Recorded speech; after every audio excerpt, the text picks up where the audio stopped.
안녕하십니까. 알파스트리트 파트너스입니다. 2024년 4월 26일 금요일 마감 시장 보겠습니다. 코스피 지수가 1.05% 올라서 2656으로 마감을 했습니다.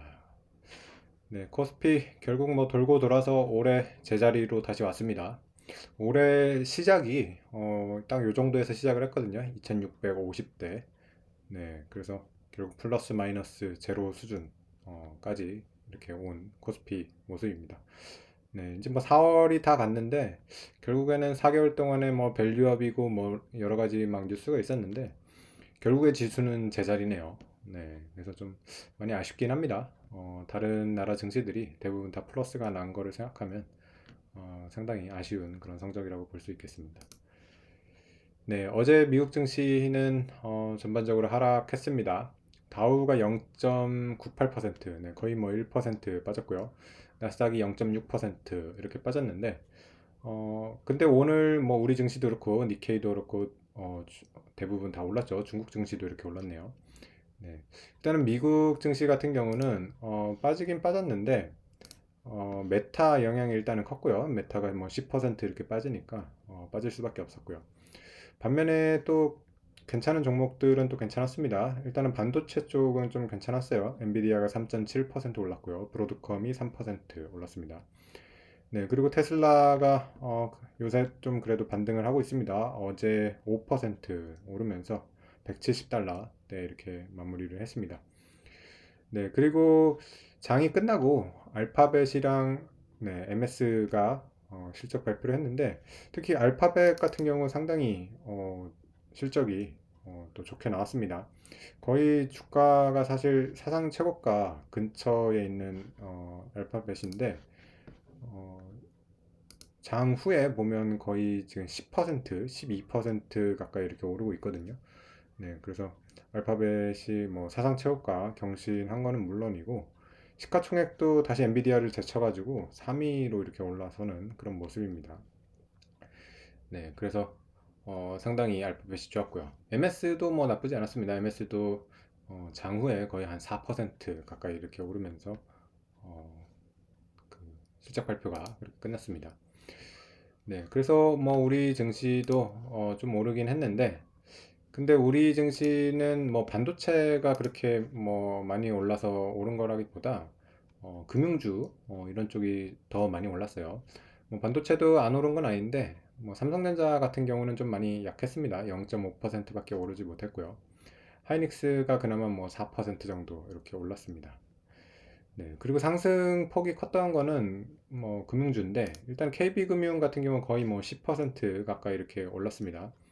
KB금융 같은 경우는 이제 실적 발표를 했고 또 이제 배당도 발표를 했는데 이번에 이제 배당 보시면 주당 지금 784원 이렇게 발표를 했습니다.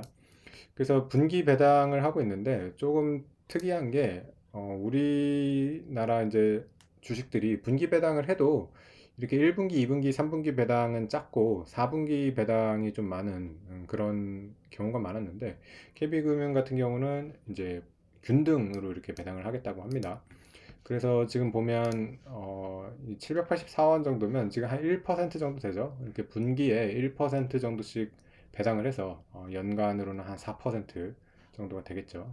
그렇게 배당을 하다 보니까 상당히 안정성이 좋습니다. 예를 들어서 뭐 KB금융을 뭐 1억 원어치 갖고 있다. 그러면 3개월에 한 번씩 100만 원 정도 배당을 받을 수 있겠죠. 그래서 이제 배당 투자를 하기에 상당히 좋은 그런 주식이 되는 것 같습니다. 그리고 또 배당을 미리 공지한다는 게 상당히 또 좋죠 보면 그래서 여러 가지 이제 제도가 좀 좋아지고 있는 모습이 있긴 있습니다. 그래서 일단은 금융주 쪽 이쪽이 좀 수혜를 보고 있는 것 같습니다. 그래서 금융주가 전반적으로 다 올랐는데 KB금융이 일단은 대표적으로 그렇게 올랐고요. 신한지주는 7.5% 정도 그리고 하나금융지주 6% 정도 이렇게 올랐습니다. 그래서 뭐 밸류업에 대한 기대감은 또 살아나는 것 같습니다. 그래서 금융주 같은 경우 다시 또 그 사상 최고치 근처 이렇게 왔기 때문에 또 한번 경신하는 거를 좀 기대를 해 봐야 되겠습니다. KB금융 기준으로 보면 78,600원이 사상 최고치니까요. 네, 뭐 한 2,000원 정도 이렇게 남은 그런 상황입니다.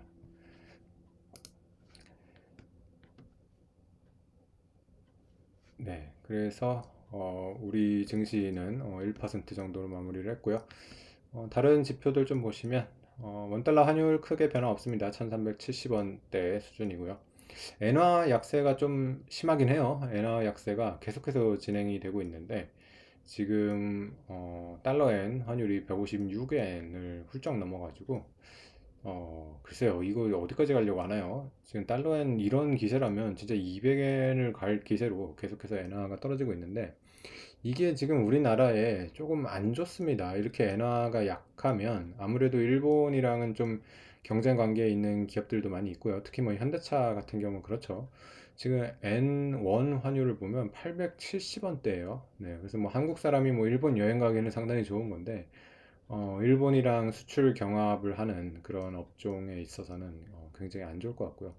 아무래도 우리나라도 엔화가 이렇게 약세면 원화도 약세로 갈 수밖에 없어요. 안 그러면 거의 뭐 우리 혼자 독박을 쓰는 거기 때문에 엔화로 봤을 때는 우리도 지금 뭐 1,400원이 넘어도 이상하지 않을 그런 환율인데 상대적으로 원화는 좀 강하다고 봐야 될 것 같습니다.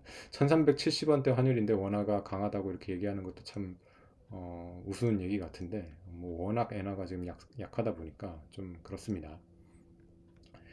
네, 그리고 뭐 채권 금리 같은 경우는 뭐 여전히 높습니다. 달러 10년물 같은 경우는 4.7%가 넘기도 했고요. 지금은 약간 빠져서 4.6%로 다시 오긴 했는데 워낙 뭐 미국 채권 금리 계속해서 고공행진을 하고 있어서 전 세계 증시에 부담이 되고 있습니다. 미국이 참 이런 금리에도 이렇게 주식시장이 강하다는 게 참 신기한 일이에요. 미국 기업의 경쟁력이 워낙 높아서 그런 건지. 네. 네. 그리고 뭐 WTI 같은 경우는 84불, 뭐 이것도 그렇게 큰 변화는 없습니다. 네. 그래서 올해 이제 실적을 보시면 코스피 네, 0.03% 플러스네요. 네, 이제 겨우 플러스로 돌아선 그런 코스피고요. 다른 나라 증시들이 대부분 다 좋죠. 니케이 같은 경우는 뭐 13% 올라와 있고요. 유로스톡스 10%대. 네, 그리고 S&P는 한 6%뭐 이 정도 올라와 있습니다. 코스피 상대적으로 지금 상당히 안 좋은데 좀 해외 증시랑 발맞추기를 하기를 좀 기대해 봅니다. 워낙 원래 주식시장에서 이렇게 안 오른 게 상당한 호재거든요. 네, 어떻게 보면 그만큼 안 올랐기 때문에 더 오를 그런 여지는 많다고 이렇게 또 긍정적으로 볼 수도 있을 것 같습니다. 네, 오늘 시장은 여기까지 하겠습니다. 감사합니다.